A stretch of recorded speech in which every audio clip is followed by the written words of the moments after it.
আসসালামু আলাইকুম। প্রিয় দর্শক, অন্য মঞ্চের আলাপ চাইতায় আপনাদের সকলকে আমন্ত্রণ জানাচ্ছি। বাংলাদেশের রাজনীতি এখন আর শুধু খেলার মাঠ নয়, এটি যেন এক থ্রিলার সিনেমার স্ক্রিপ্ট। এতটাই থ্রিলার যে বিদেশিরা এসে গোপনে বৈঠক করছেন। বাংলাদেশে ঘোষণা দিয়ে এসেছেন কমনওয়েলথ মহাসচিব শার্লি বচে। 4 দিনের সফরের মধ্যে 2 দিন পার হয়ে গেলেও তার সফর নিয়ে টু শব্দটিও প্রকাশ পায়নি মিডিয়াতে। সূত্রগুলো বলছে, কমনওয়েলথ মহাসচিব সরকারের পছন্দ অপছন্দ সব দলের সাথে অতি গোপনে বৈঠক সারছেন। কিন্তু সরকারের আশঙ্কা হলো কমনওয়েলথের নতুন স্ট্র্যাটেজিক পরিকল্পনা আর বাংলাদেশের বর্তমান রাজনৈতিক পরিস্থিতির আলোকে সংস্থাটির পক্ষ থেকে অন্তর্ভুক্তিমূলক নির্বাচনের জন্য চাপ দেওয়া হতে পারে বাংলাদেশের অন্তর্বর্তী সরকারকে। যার অর্থ হলো ভারতে অজিত দোভাল আর খলিলুর রহমানের দিল্লি পর্বের পর মঞ্চে খুব শিগগিরই আবির্ভূত হতে যাচ্ছে কমনওয়েলথ। সেটির আঁচ পেয়ে এরই মধ্যে সরকার আর্মস ফোর্সেস ডেতে ঐক্য প্রদর্শনের বিজ্ঞাপনের ঢালি সাজিয়ে বসেছিল। ভূমিকম্পের দিনেও এএফডি নিয়ে রেকর্ড সংখ্যক পোস্টে সয়লাভ হয়ে গিয়েছিল অধ্যাপক ইউনূসের দপ্তরের সামাজিক মাধ্যমের পেজ। তবে এই ঐক্যের ভিজুয়াল প্রদর্শনীর 24 ঘন্টার মধ্যে মিত্র জামাত ইসলামী থেকে এসেছে এ যাবৎকালের সবচেয়ে বড় হুঙ্কার। দলটির আমির বলছেন, নির্বাচনের দিন গণভোট হলে জেনোসাইড হওয়ার আশঙ্কা আছে। সরকারের জন্য সবচেয়ে বড় দুশ্চিন্তা, নির্বাচন কমিশনও জানাচ্ছে শঙ্কার কথা। দর্শক, একদিকে অন্তর্ভুক্তিমূলক নির্বাচনের জন্য বিদেশিদের চাপ, আর একদিকে মিত্রদের মধ্যে গণভোট নিয়ে মল্লযুদ্ধ। এমন দ্বিমুখী সংকট থেকে জনদৃষ্টি সরাতে অধ্যাপক ইউনূসের দপ্তর নতুন কোন প্রদর্শনী হাজির করবেন। সূত্রগুলো বলছে, হাই ভোল্টেজ পোকার খেলা শুরু হয়ে গেছে। এই হাই ভোল্টেজ রাজনৈতিক পোকার খেলায় কে কখন কোন তাস খেলছে সেটি জানতে চলুন যাওয়া যাক বিশ্লেষণে। ঢাকা দিল্লির মাঝে এখন আর আগে সেই মিষ্টি সম্পর্ক নেই। সম্পর্ক এখন অনেকটা কাটা ছেঁড়ার মতো। এরই মাঝে বাংলাদেশের জাতীয় নিরাপত্তা উপদেষ্টা ডক্টর খলিলুর রহমান দিল্লি সফর করলেন, আর সেখানে তিনি বৈঠক করলেন ভারতের নিরাপত্তা উপদেষ্টা অজিত দোভালের সাথে। এই রুদ্ধদ্বার বৈঠকটি ছিল গত 1.25 বছরের মধ্যে প্রথম আনুষ্ঠানিক দ্বিপাক্ষিক আলোচনা। বৈঠকের আলোচনাগুলো এতই চাপা ছিল যে মনে হচ্ছিল যেন কূটনৈতিক ডিনার টেবিলে একজন আরেকজনকে ডিম ছাড়া বিরিয়ানি খেতে দিয়েছে। বাংলাদেশের দিল্লির হাইকমিশন থেকে একটা সাদামাটা প্রেস বিজ্ঞপ্তি দিয়ে শুধু জানিয়ে দেওয়া হয় অজিত দোভালের সাথে খলিলুর রহমানের দ্বিপাক্ষিক বৈঠক হয়েছে। এই বৈঠকটি নানা কারণে কূটনৈতিক মহলে বিস্ময় জন্ম দিয়েছে। প্রথমত, ঢাকায় আন্তর্জাতিক অপরাধ ট্রাইব্যুনাল সাবেক প্রধানমন্ত্রী শেখ হাসিনার বিরুদ্ধে রায় ঘোষণা করার ঠিক একদিন পরই এই বৈঠকটি অনুষ্ঠিত হয়। দ্বিতীয়ত, আদালতের রায়ের কয়েক ঘন্টার মধ্যেই বাংলাদেশের পররাষ্ট্র মন্ত্রণালয় শেখ হাসিনাকে দেশে ফেরানোর জোর দাবি জানিয়ে একটি বিবৃতি দেয়। আবার খলিলুর রহমান নির্ধারিত সফরসূচির একদিন আগেই দিল্লি গিয়েছিলেন। ফলে আনুষ্ঠানিকভাবে তিনি যে কলম্বোর সিকিউরিটি কনক্লেভ বা সিএসসি এর বৈঠকে যোগ দিতে গিয়েছিলেন সেটি হয়ে যায় উপলক্ষ, আর দোভালের সাথে দ্বিপাক্ষিক বৈঠকটি হয়ে যায় লক্ষ্য। এনএসএ এর দ্বিপাক্ষিক বৈঠকটি তাই সিএসসির বহুপাক্ষিক আয়োজনকে ছাপিয়ে আলোচনার কেন্দ্রবিন্দুতে চলে আসে। ভারতীয় গণমাধ্যম ও দেশের একাধিক সূত্র বলছে, মূলত দুটি বিষয় নিয়ে এই বৈঠকে ভারতের পক্ষ থেকে আলোচনা করা হয়েছে। একটি হলো বাংলাদেশকে ঘিরে ভারতের আঞ্চলিক স্থিতিশীলতা ও নিরাপত্তাজনিত উদ্বেগ। আরেকটি হলো বাংলাদেশের সামনে নির্বাচন, যেটিতে দিল্লির মূল বার্তা ছিল ভারত চায় বাংলাদেশের সামনে নির্বাচনটি অন্তর্ভুক্তিমূলক হোক। দর্শক, এই অন্তর্ভুক্তিমূলক নির্বাচনের অর্থ কি? সোজা কথায়, গত 12 মে থেকে বাংলাদেশের কার্যক্রম নিষিদ্ধ থাকা আওয়ামী লীগকে নির্বাচনে অংশ নিতে দিতে হবে। ভারতীয় বিশ্লেষকরা বলছেন, ভারত আওয়ামী লীগকে কেবল রাজনৈতিক সমর্থন হিসেবে দেখছে না, বরং এটি তাদের কাছে প্রক্রিয়াগত বৈধতা নিশ্চিত করার একটি চাবিকাঠি। দিল্লির সূত্রগুলো বলছে, অজিত দোভাল বাংলাদেশের জাতীয় নিরাপত্তা উপদেষ্টা খলিলুর রহমানকে একটি বার্তা দিয়েছেন। সেটি হলো, যদি নির্বাচন মোটামুটি সুষ্ঠু, অবাধ ও অন্তর্ভুক্তিমূলক হয় তাহলে তারা বিজয়ী নির্বাচিত সরকারের সঙ্গে এঙ্গেজমেন্টে যেতে প্রস্তুত। বিশ্লেষকরা মনে করছেন, ভারতের এই বার্তা কূটনৈতিক পোকার খেলা, যেখানে তারা আওয়ামী লীগের রাজনৈতিক অধিকার প্রতিষ্ঠার বার্তা দিচ্ছে। দর্শক, দিল্লি পর্ব শেষ হতে না হতে মঞ্চে প্রবেশ করেছে কমনওয়েলথ মহাসচিব শার্লি বচে। তিনি বাংলাদেশে 4 দিনের সফরে এসেছেন। 24শে নভেম্বর তার সফর শেষ হবে।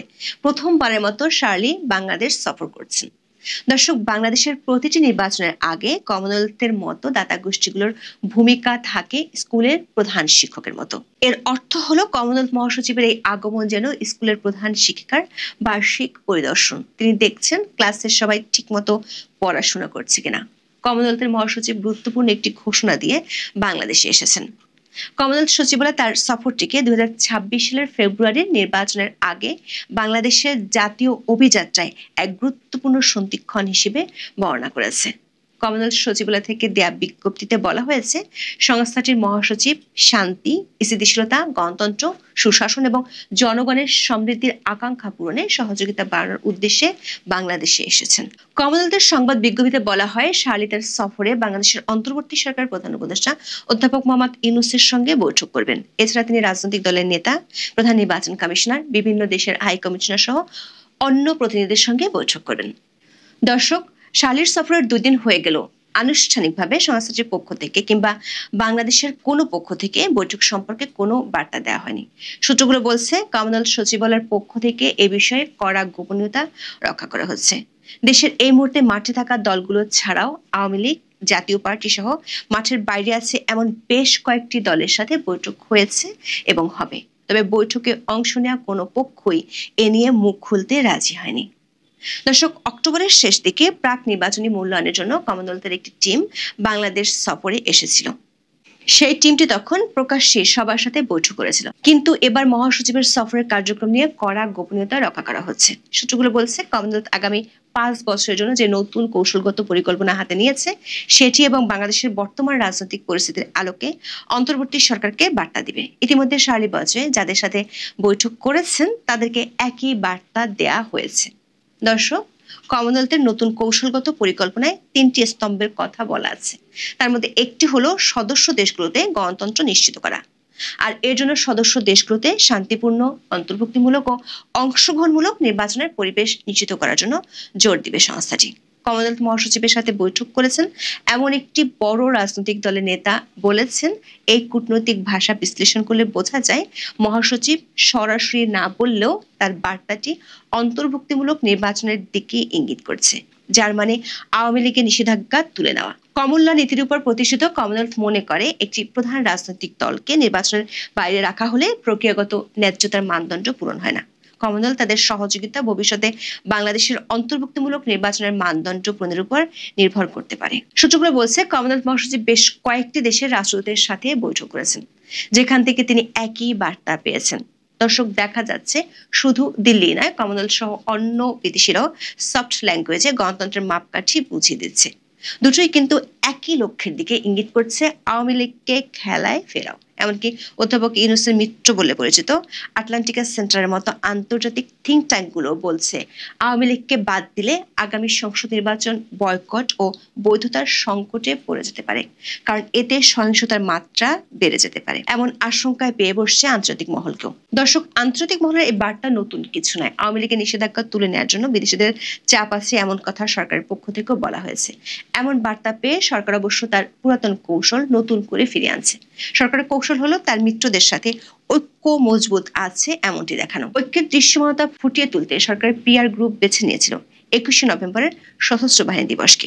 বিষয়টি ফুটে ওঠে প্রধান উপদেষ্টার দপ্তরের ফেসবুক পেজের দিকে তাকালে। 21শে নভেম্বর বাংলাদেশে ভূমিকম্প অনুভূত হলেও প্রধান উপদেষ্টার দপ্তরের প্রচারণার আধিক্য ছিল সশস্ত্র বাহিনী দিবস কেন্দ্রিক। ভূমিকম্পের ঘটনায় প্রধান উপদেষ্টা দ্রুত বার্তা দিয়েছিলেন ঠিকই, কিন্তু প্রচারণার সর্বোচ্চ কৌশলগত গুরুত্ব পেল সশস্ত্র বাহিনী দিবস। প্রধান উপদেষ্টার দপ্তরের ফেসবুক পেজে সশস্ত্র বাহিনী দিবসের অনুষ্ঠানকে ঘিরে 20টি পোস্ট দেওয়া হয়েছে। এমনকি 22শে নভেম্বরও একটি রিল পোস্ট করা হয়েছে। অথচ ভূমিকম্প নিয়ে 2 দিনে দেওয়া হয়েছে 8টি পোস্ট। বলা যায়, যখন দেশের মানুষ প্রাকৃতিক দুর্যোগে কাঁপছে, চিফ অ্যাডভাইজারের পেজ তখন শর্ট ফিল্ম বানাচ্ছে সামরিক বাহিনীর বীরত্ব নিয়ে। যেন ভূমিকম্পের চেয়ে সামরিক বাহিনীর গুডবুকে থাকাটাই বেশি জরুরি। অথচ বাংলাদেশ সেনাবাহিনীর পেজে নিয়ে পোস্ট ছিল মাত্র 2টি। প্রশ্ন হলো, অধ্যাপক ইউনূসের দপ্তরের এই প্রচারণার উদ্দেশ্য কি? গত কয়েক মাস ধরেই রাজনৈতিক মহলে গুঞ্জন ছিল যে ডক্টর ইউনূস এবং সেনাপ্রধানের মধ্যে দ্বন্দ্ব তীব্র, কিন্তু আর্মড ফোর্সেস এর অতি প্রচারণার মাধ্যমে সরকার এবং সামরিক বাহিনীর দৃশ্যমান সহযোগিতা সর্বোচ্চ গুরুত্ব দিয়ে তুলে ধরা হয়। এটি অভ্যন্তরীণ বিরোধীদের এই আন্তর্জাতিক অংশীদারদের কাছে এই বার্তা দিতে চাইছে যে সামরিক বেসামরিক নেতৃত্ব ঐক্যবদ্ধ।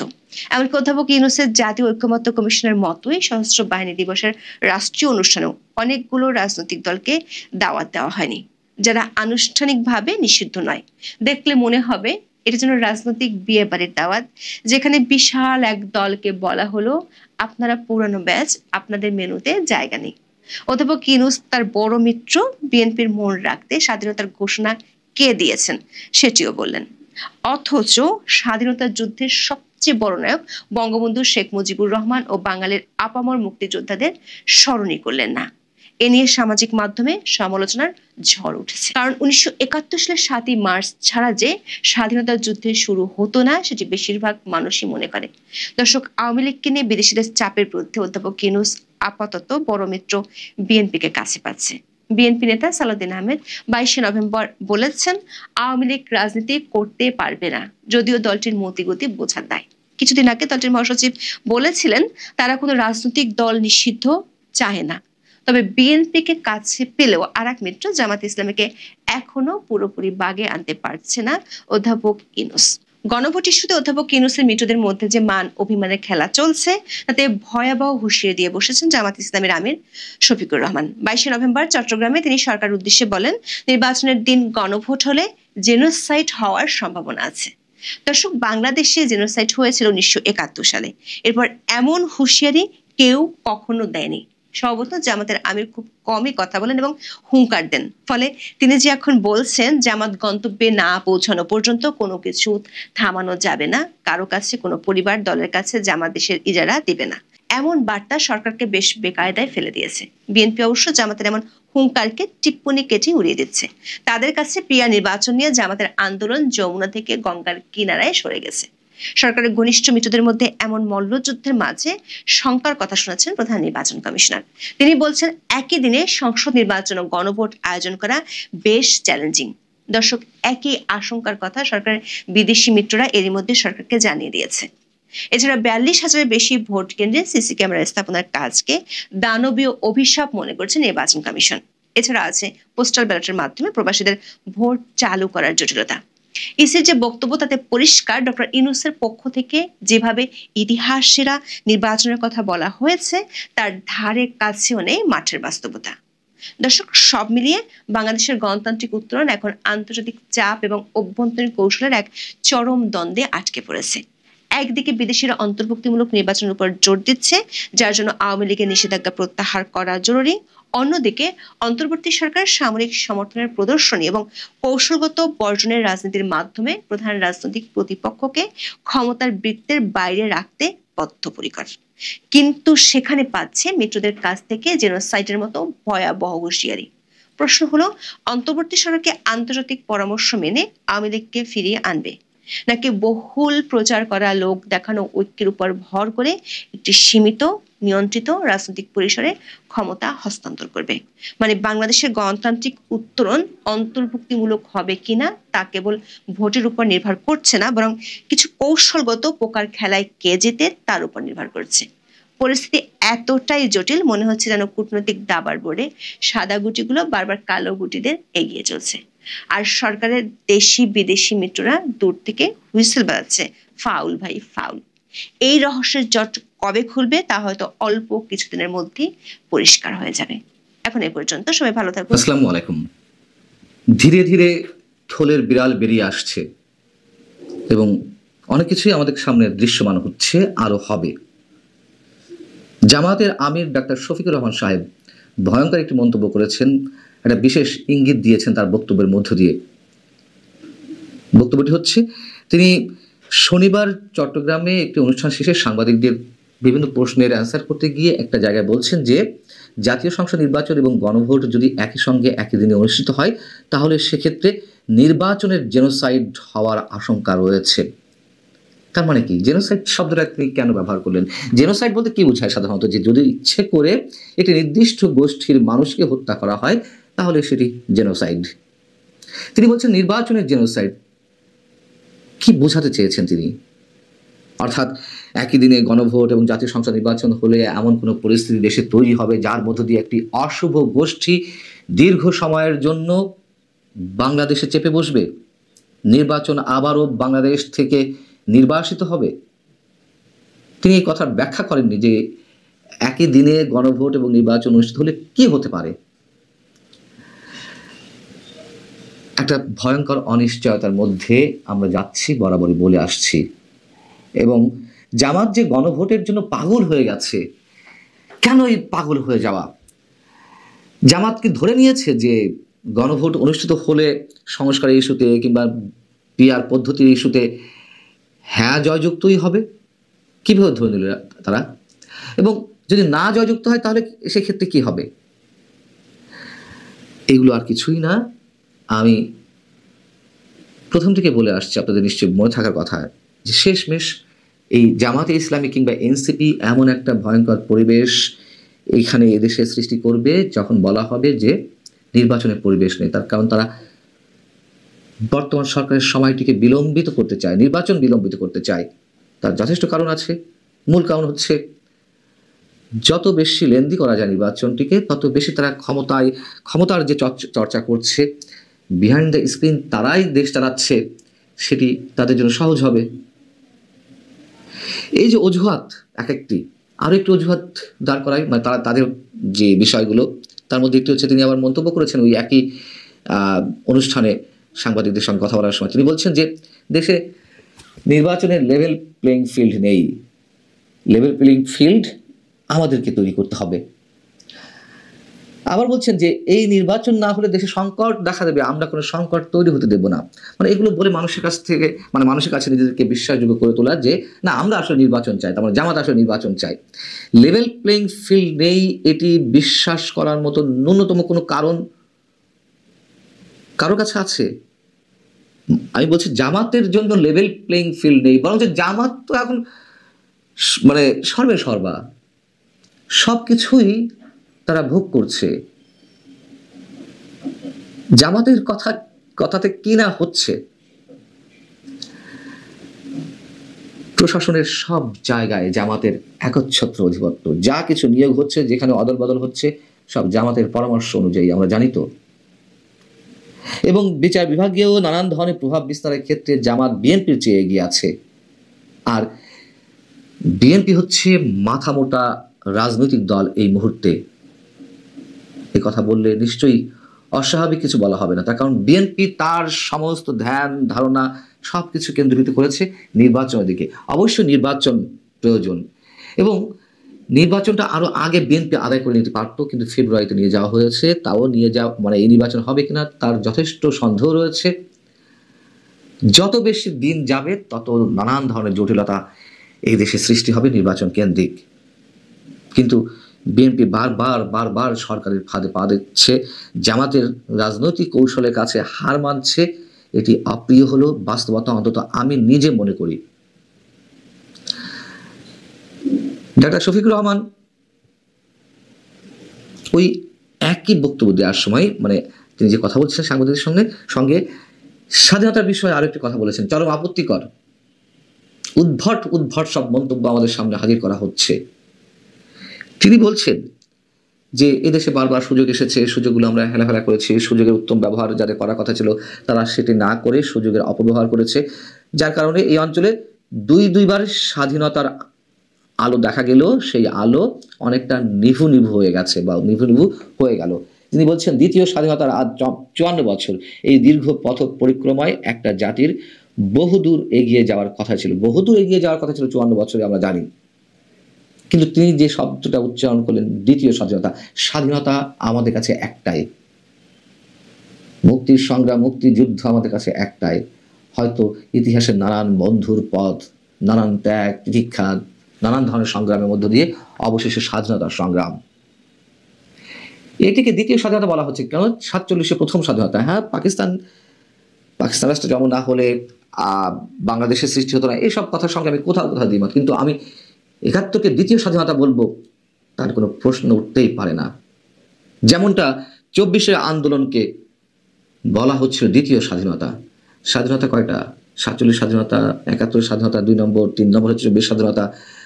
মানে সবকিছুকে গুলিয়ে ফেলে 71কে বারবার হালকা করে তোলা।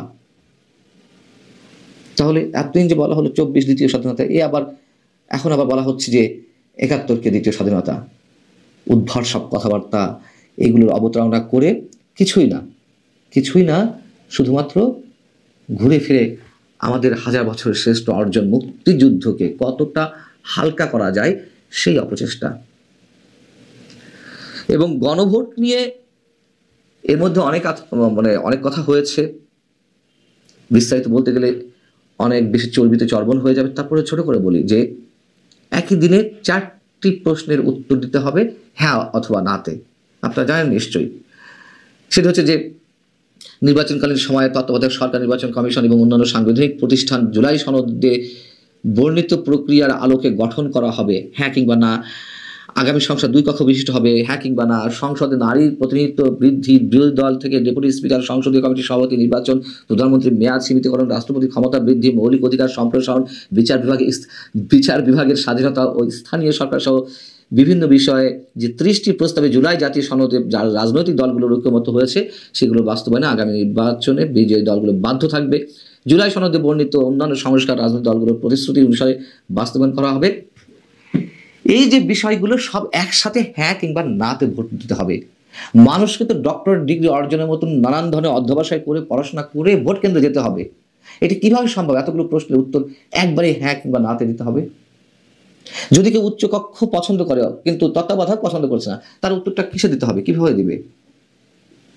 উদ্ভট সব আয়োজন আমাদের সামনে চলছে। এই যে ঐক্যমত্য কমিশন, এটি সম্বন্ধে আমি বারবার বলেছি, জাতীয় ঐক্যমত্য কমিশন একেবারে দেওয়ান থেকে বলে আসছি, একেবারে টাইম পাসিং একটা ইভেন্ট তারা নিয়ে আসছে, কিচ্ছু হবে না সংস্কারে, বারবার বলে আসছে। আর যে উদ্ভট গণভোটের আয়োজন করা হচ্ছে, কি হবে এই গণভোটে? ভালো থাকুন সবাই।